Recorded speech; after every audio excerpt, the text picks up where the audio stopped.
Kita punya trauma, entah itu fiktif, entah nyata, entah apalah. Kita punya trauma kasus Siti Jenar. Orang yang mendalami la ilaha illallah secara intensif, ya, entah itu disebut kalimat sodo, bosuluk, boseloko, mbah kono semua. Orang yang memahami la ilaha illallah secara intensif, itu pasti menuju ilmu hakikat. Dan menuju ilmu hakikat pasti ngalami hakikat yang khoyali. Ini rungokno tenan iki. Hakikat yang nopo? Khoyali. Dan hakikat yang khoyali ini mulai menipu. Ya, kalau sudah begitu ruwet. Misalnya ngeten nggih. Ketika kula maca nggih diskusi ini utai perdebatannya kali jago mbek Siti Jenar. Saat itu ada Sunan Bonang juga. Kamu sujud pakai apa kali jaga? Ya pakai jasad. Dari Siti Jenar. Daging kamu itu hanya onggokan daging. Nanti itu jadi bangkai. Dan setelah jadi bangkai itu habis. Kamu nanti ditulis Tuhan tidak termasuk yang sujud. Kebuat yang mbok sujud itu bentek. Mikir kan juga. Rugi ke sujud be bathuk be tangan. Jasad sampeyan pun entek. Ora ana sing crita kowe nak sujud mergo jasad itu mbok sampeyan dadi bang. Lah nek ngono sujud ning hakikat ora usah bathuk, ora usah tangan, ora usah sikil, yo rohom iku lho kon sujud be pangeran. Nak sujud be fisik ku rugi wong fisik sampeyan. Mikir kali itu. Orang bolak-balik kali Joko mantan wali preman terus jadi debat pusing. Siti Jenar tahu belajar tak tahu menang Irak. Yang jelas yang mulang gak sabar orang menangis. Wah, uang ini menjadi perdebatan. Sehingga keyakinannya kayak Siti Jenar, la ilaha illallah itu ya wahdatul wujud itu innalillahi wa inna ilaihi. Selama ini kalau orang syariat misalnya, orang syariat itu kalau ada orang mati, misalnya Kak Ruhin mati, ini aku kan muni innalillahi wa inna ilaihi raji'un, saiki Ruhin wis mate itu balik ning penge. Itu cara wong hakikat kan salah besar. Orang mati itu tidak ada, cara ilmu hakikat dan orang mati itu tidak ada. Roh ini tersiksa di alam fisik. Jadi ruh ini tersiksa di alam fisik. Karena ketemu ning jasate ruh. Tersiksa dulu. Akhirnya apa mangane kudu kerja piring Jepang tersiksa roti. Asal roti mau tersiksa. Misalnya kiai pemangan adalah kudu pidato 2 jam bareng tersiksa. Roti kenapa? Tersiksa. Mergo ora butuh mangan, ora butuh ngombe, tapi gara-gara melok fisik. Paham ya? Lho itu nanti kenapa rai bener. Lah kula boten. Zaman betul lho guru waras maksudnya nggih. Artinya waras secara akademik karena ada referensi, ada marojek, nggih. Waras secara hakikat. Kula niku umpama rasake sampean wis ilmu hakikat. Artinya saya juga ngalami ilmu hakikat. Lan ketika sing aran hikam, wong ora tau muka safar ora usah dadi ulama. Wis entah sekian detik ulama itu harus pernah muka safar. Biar merasakan ilmu napa? Ada. Tapi ilmu hakikat itu bisa dilogikakan sebelum sampean sampai secara musyahadah. Paling enggak bisa sampai secara logika. Manusia itu mulai Nabi Adam sampai sekarang itu kan punya roh. Dan roh itu tidak makhluk. Ya, roh itu tidak makhluk. Ketika roh itu diletakkan di jasad, dia itu tersiksa. Karena ketika dia ke jasad fisik, itu namanya mengalami keterpisahan dengan yang abadi. Dia ini jasad fisik, tersiksa. Karena dia harus di alam yang kasat mata, alam mulki. Tersiksa. Ketika dia tersiksa, semelok ruhin, akhirnya dia mangannya kangelan, akhirnya lesu, mangan. Padahal roh gak butuh mangan, perlu dicatat, roh gak butuh. Ya ora butuh gunung kidul barang kan ora butuh rabi. Paham kan? Ya ora butuh putus cinta, ora butuh pegatan, ora butuh macam-macam. Paham? Tapi karena dia nemplek jasad sing butuh mangan, butuh rabi, butuh wedoan macam-macam. Akhirnya roh tersiksa. Suatu saat kalau roh ini dalam bahasa manusia mati, ini dalam bahasa manusia mati. Ini hakikatnya roh itu tidak mati, dia kembali ke habitatnya. Ini disebut innalillah. Kita ini dari awal ya dengan Allah. Wa inna ilaihi juga kemudian nanti kita pasti kembali ke Allah. Dan itu diyakini betul oleh orang wahdatul wujud. Jadi kalau roh mati itu ya tidak ada mati. Roh sekarang itu kembali karena sudah lama mengalami keterpisahan mergo melok fisik-fisik dak ono kerja dasinan, ono nggo proposal ruwet roh ku melok. Paham itu? Kita di roh ku napa melok roh. Lah roh ya tersiksa aku ora butuh mangan, ora butuh proposal bocah ngalor. Itu tersiksa. Makanya dalam cerita-cerita Jalaluddin Rumi yang otentik di kitab-kitab begitu. Ketika beliau mau meninggal, muridnya itu nangis. Dari Jalaluddin Rumi, kamu jangan nangisi saya ini mau pesta, saya ini mau pesta perkawinan.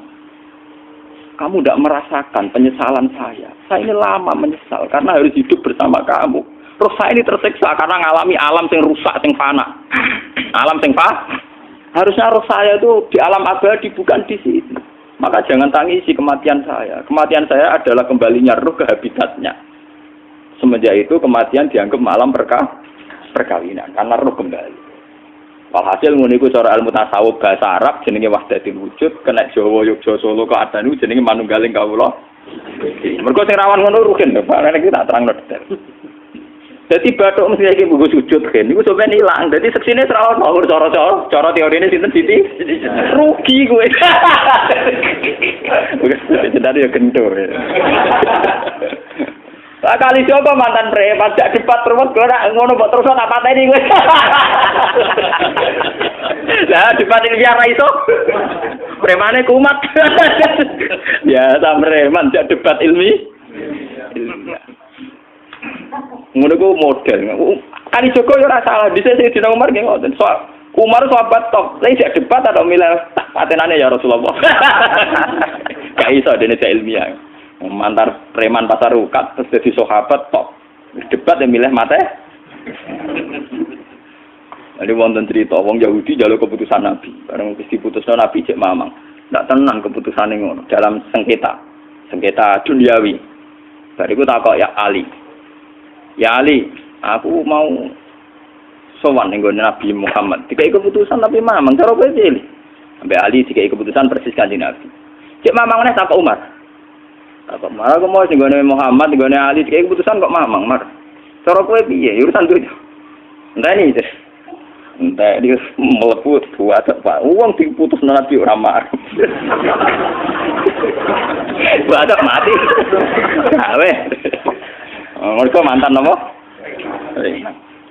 Cara mantan intelektual atau intelektual kan ya wajar wong Yahudi kok percaya Nabi. Ya, kan bareng cara Ali ya sederhana. Gak percaya wis kandhani. Ora mesti cara Ali tenan. Lah ora bapatene. Ya wajar wong Yahudi kok percaya Nabi, nek percaya ora situ Yahudi Muslim. Lah Ali situ Gus Dur. Lah nek Gus Dur beda piye tenang. Ali nyen ngoten watake ngoten. Nasibe padha. Ali itu ilmuwan yang jadi presiden gak sukses. Sing niru nggih Gus Dur. Mergo ning dinggo nek wong pinter mimpin ra sukses. Wong pinter gampang maklumi. Lah misalnya kita jadi kiai wong pinter. Pak Yai santri ini pacaran. Wajar itu jangan ada cawe itu. Wah ruwet. Terus malah dalil zinalina subuh syahwat minan. Piye pondok tanpa pelaturan. Paham ya? Ruwet apa? Mulane aja geman, iki kiai pinter teman-teman aja geman. Sing biasa wae ana syariate sithik-sithik. Sing kamane ana santri pacaran tersinggung, ana santri nakal tersinggung. Sing ana rasane lha donya ana napa? Jadi nak meguru kula nu urusan ilmu semi hakikat. Mulane mon gitu. Sehingga kayak Siti Jenar, cara pandang Siti Jenar itu masuk betul ning gone pemikiran para santrinya. Kados Ki Ageng Pengging, siapa masuk betul karena masuk akal. Cara mereka napa? Betapa tidak ada artinya fisik ini. Nah, kalau semua fisik ini tidak ada artinya, kemudian yang ada artinya itu roh, perjalanan apa? Perjalanan roh, sehingga diartikan inna lillah wa inna ilaihi raji'un. Inna sholati wa nusuki wa mahyaya wa mamati ku lillah. Lah kemudian sekarang sampean tak tanya misalnya, ini latihan ilmu hakikat. Wa mahyaya lan penguripan ingsun.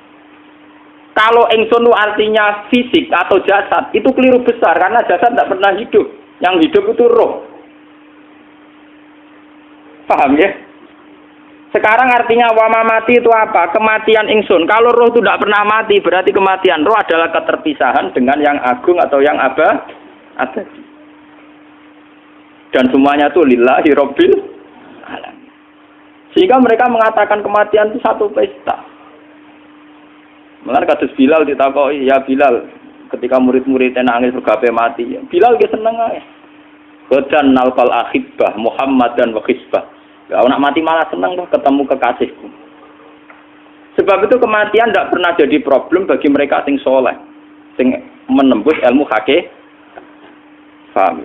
Tapi ilmu hakikat kayak ini itu yang diyakini Siti Jenar, diyakini Jalaluddin Rumi, diyakini para wali-wali wahdatul wujud. Dulu Syekh Husain sinten Al-Halal. Itu kemudian melahirkan prahara syariat. Prahara apa?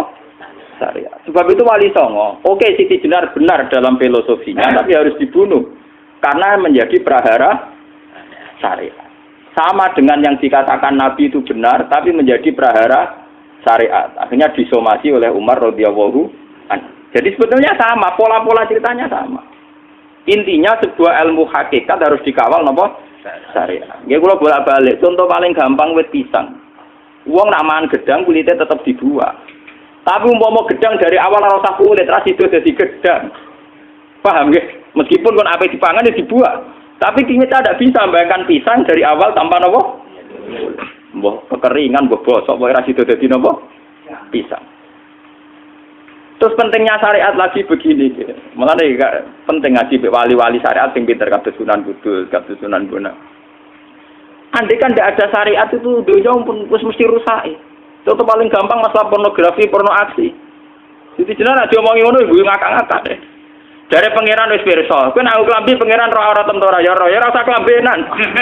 Wong ora ana gunane. Kalau yang paling penting ku nazarullah, kenapa kowe klambenan barang, wong kowe klambenan ora pangeran tetep pirsa. Nyatane di jenar nak mulang nggih coba klambenan lah intine napa? Dinya ada nabi Sunan Bonang. Nah, aku percaya kabeh nazarullah, ora usah napa? Klambenan. Tetapi teori ora usah klambenan iki dinggo tenan. Mulane nek pas wiridan aliran sesat, ciri utama. Kira klambenan tenan. Lah ruwet to. Lho iki tenan iki cerita. Iki pentingnya ngaji nggih. Ben sampean ngerti variasi riwayat, kemudian kita orang syariat harus kayak apa, kemudian kenapa menjadi aliran wahdatil wujud. Lah terus kita ini kan orang syariat. Memang kalau manung syariat itu akeh kok sampean-sampean siji mesti ra kramat. Modele ora di dhuwit yo bingung. Ruwet. Urip wong syariat lho apa? Dineng bojo wedi, dineng tangga wedi, pengaruhe menurun. Pancen orang syariat itu banyak kriminal tauhidnya itu memang jelas. Melane kiai-kiai peken nak ketemu kiai-kiai sing setengah jadah wedi mergo iso nebak atine. Ndekne meriang nang sono. Sing kiai ra tau salat keramat padahal ngambungan wong. Sumudina salat pat waktu kok ora tau keramat. Wong ape buah utang tanggane iku keramat apane? Sing kono ngawur-ngawur sowan pirang. Meriang mulai wong syariat ngadepi wong hakikat napa? Mulane jogeman gitu dadi wong syariat sing ngene iku bahaya. Nah kula mboten ngarah.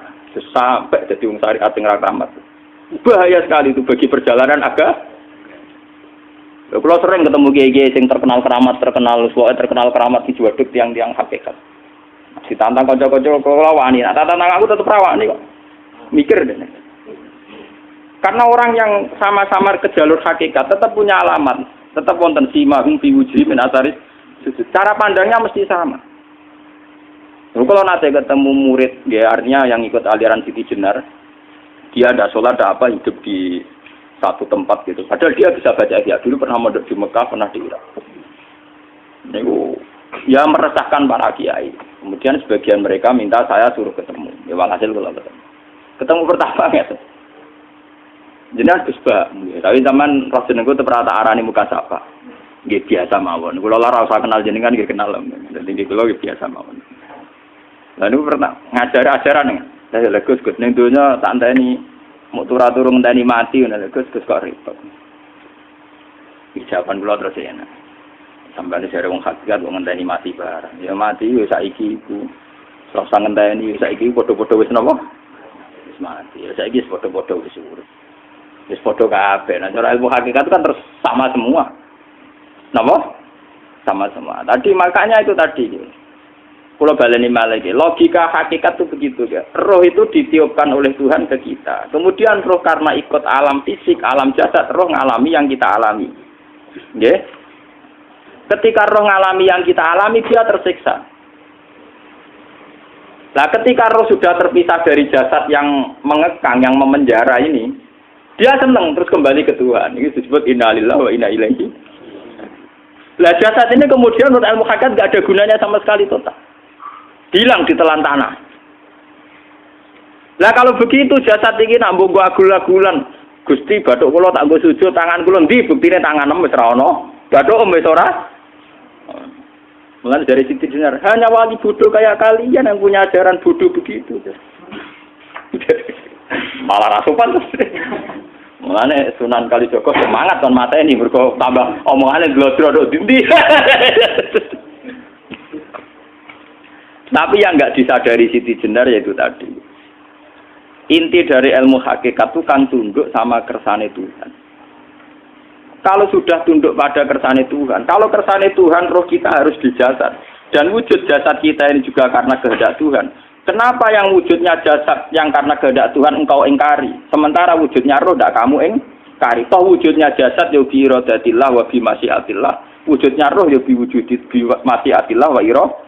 Harusnya fungsi jasad juga harus kamu akui toh Siti Jenar. Wong sekarang kita punya jasad ya bukan karena kita, karena kehendak Allah. Kenapa kamu ingkari? Berarti kamu ingkari kehendak meneng Siti Jenar.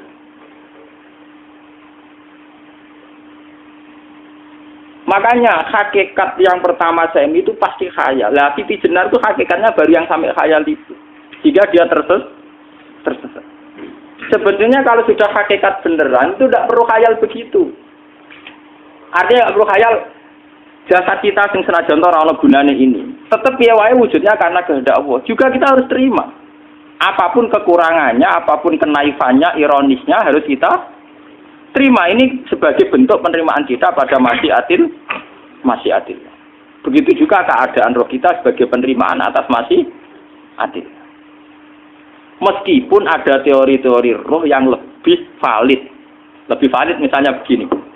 Kanjeng Nabi itu suatu saat ininya terputus karena perang Uhud. Itu Kanjeng Nabi dia dolanan drijine ini. Napa cara niki napa jari jemari ini Nabi putus. Iki dolanan. Jadi Nabi sendiri kadang sering ngajarkan ilmu hakikat. Hal lagi illa usbun udmiyat wa fi sabilillahi ma lafitu. Kowe ora trimo fisik, bentuk fisik jari jemari sing ditetir berdarah. Tapi nak kowe fi sabilillah ayo wis balik ning habitatem. Jika kenapa para sahabat itu ketika dicincang, ketika putus tangannya, putus kakinya, sahabat yang usul ke ilmu hakikat itu malah senang. Karena jasad kita ini kan ila sabilillah menuju jalan Tuhan. Sekali dia sudah terluka fi sabilillah itu sudah menemukan formatnya. Cara teori Cina bisa menemukan formasinya. Paham gitu? Ora kok malah ngeluh itu berarti goblok nek ngeluh paham no? Paham apa? Jadi, makanya Nabi ngertikan ya itu sudah ketemu formatnya. Ketika rohnya para syuhada nanti kembali ke Tuhan ya ketemu formatnya lagi. Itu disebut wala taqulu lima yuqtalu fi sabilillahi amma. Dia tidak mati sesuai formasi awal, yaitu roh kembali ke Tuhan dan jasad ikut mengawal. Nah itu Nabi kadang ya pakai ilmu hakikat begitu. Mulane kula bolak-balik matur, kula niku nggih mulai umur 20 tahun napa pinten. Kula ngasih nggih gadah penyakit dan ekstrim penyakit saya. Sampai saat ini kalau nak ngobatno ndak lebih 50%, karena saya tetap berpikir. Misalnya cara syariat kan berobat, tapi cara hakikat apa betul keberadaan saya di alam ini penting. Sehingga aku kepengen urip tak bela-belani ngantek ndak atusan juta. Jangan-jangan penting mati ikut timbang uripku. Lah nak ngono lha apa tak bela-belani? Ndak atusan juta. Jadi misalnya kita berobat ya mau ya cari nabi kan berobat ya berobat. Pokoknya kita Islam nggak sih mau geruda-gerudu kadang orang paham. Sekali kamu mengamati dengan sisi hakikat, coba sekarang sampean pikir, coba sekarang nggak pakai logika hakikat, pakai logika syariat saja. Saya ini misalnya asetnya 10 juta, misalnya, saya punya aset 10 juta. Tapi misalnya aku rugen awan atau dipengaruhi di masa depan soalnya, kalau kulo kan soalnya cara teori di masa misalnya kulo rugen, artinya kere di duit 10 juta aset. Tujuan saya sembuh kan supaya aku iso sembuh sehat, engkau iso kerja untuk anak. Tapi karena saya sakit nanti operasi tidak 10 juta.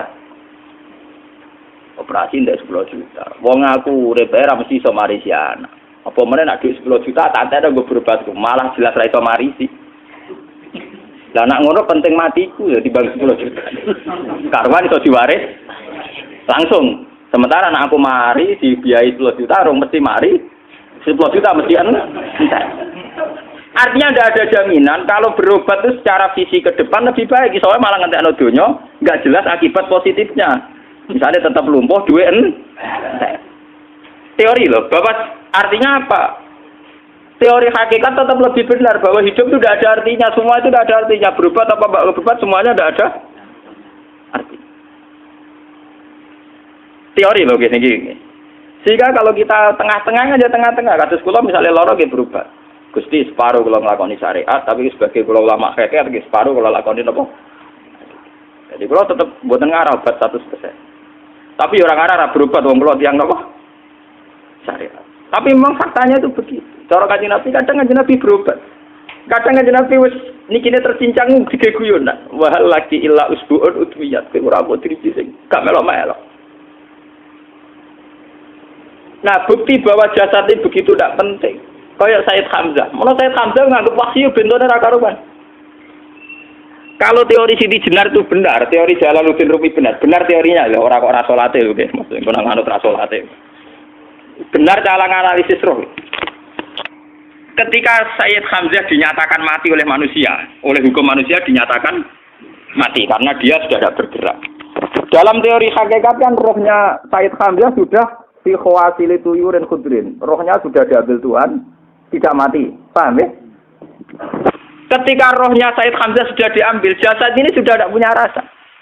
Sekarang secara syariat kasat mata kita tahu, wong jasad nak diinfus, di sayat-sayat dioperasi ora kroso. Apa meneh saiki ruhe wis bisa. Lah ya jasad itu cek gampange, dioperasi dibius saja terus tidak kerasa. Apalagi rohnya sudah diambil. Nah saiki bayangkan, ketika Sayyid Hamzah itu sudah di atas, niku kira-kira delok wahsi ra wong bentuk. Lho wong kok baca igabus.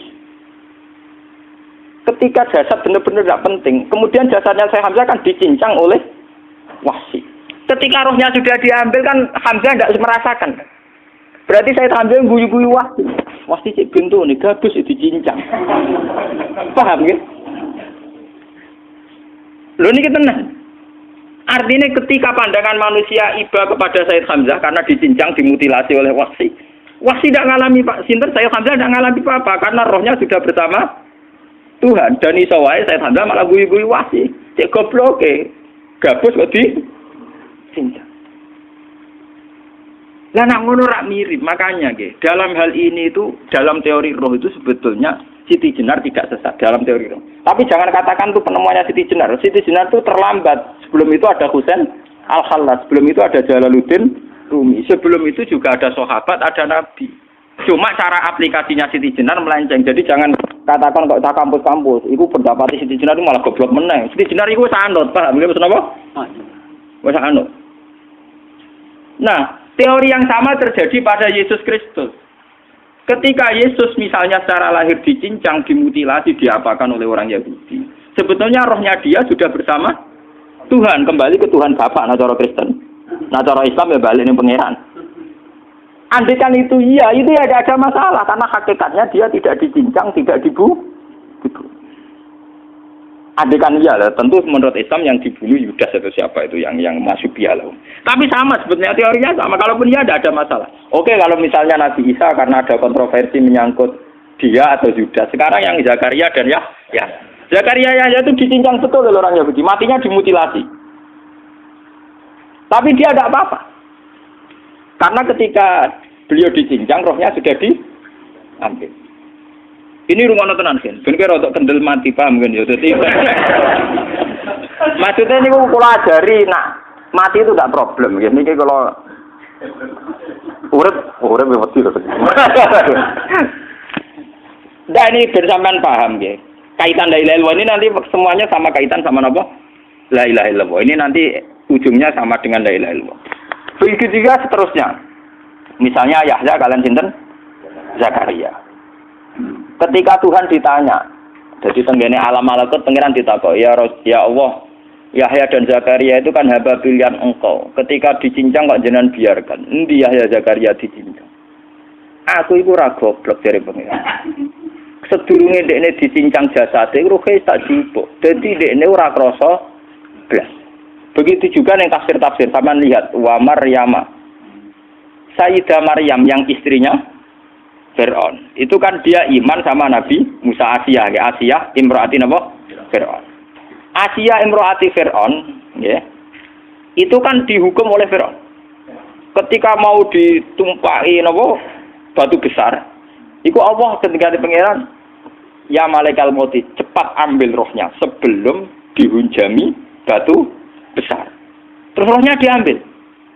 Sebab itu dalam hukum Tuhan, Tuhan itu tidak merasa bahwa Tuhan membiarkan Asiyah, membiarkan Hamzah, membiarkan Yahya, membiarkan Zakaria. Dalam hukum Tuhan, semua orang ini roh-roh terhormat. Akhirnya nak anggo teori iki sing nyincang malah goblok, wong gabus goblok cincang ngono dadi. Nak anggo teori iki malah berbalik, sing goblok sing nyincang. Paham? Yo ora kok sesuai sampean kiaskan saja. Wong dibius wae disayat-sayat gak krasa. Kaya apa nak ruhe bener-bener wis tercabut terpisah. Rasane ning ndi? Iku sing disebut wala taqulu lima yuqtalu fi sabilillah napa? Lah kemudian roh ini kemana? Nah, roh itu sudah menyatu dengan kalimat tauhid. Mesti roh itu bersaksi la ilaha illallah. Itu sing disebut ning alam roh ketika Allah tanya alastu bi rabbikum mesti qalu bala. Mesti mereka jawabnya apa? Bala. Karena alam roh tentu lebih mudah bersaksi akan keberhadiran dan keeksistensi Tuhan Allah Subhanahu wa taala. Paham ya, ini sama penting. Nah, ketika kalimat tauhid sudah menyatu kayak begini, itu mesti kalimat tauhid sing mesti langsung untuk swarga. Itu dimaksud Nabi mustaiqinan biha qalbu mukhlishon biha qalbu. Ati itu qalbu kan nggak bisa kamu artikan jantung atau liver kayak teori modern sekarang. Misalnya qalbun itu apa? Jadi kiai qalbun itu jantung. Nah, ngono beda mek liver. Lah nek liver apa kabidun niku akal-akalan aja padha ora paham. Bahasa kolbun, fikrun, aklun itu sesuatu yang misteri. Roh ini kemudian dengan kalimat tauhid sudah menyatu disebut mukhlishon biha kolbu. Ada tingkat kemurnian hubungan roh dengan kalimat tauhid. Lah kalau begitu pasti dakhalal jannah. Karena tidak mungkin kalimat tauhid kok dineraka. Lah ini ngomong masalah-masalah hakikat. Wong sing gak tahu petualangan hakikat, momene sing sering bingung bakas duit, bayar kredit, utang jatuh tempo. Ora usah melok mikir, utek wis entek go mikir duit.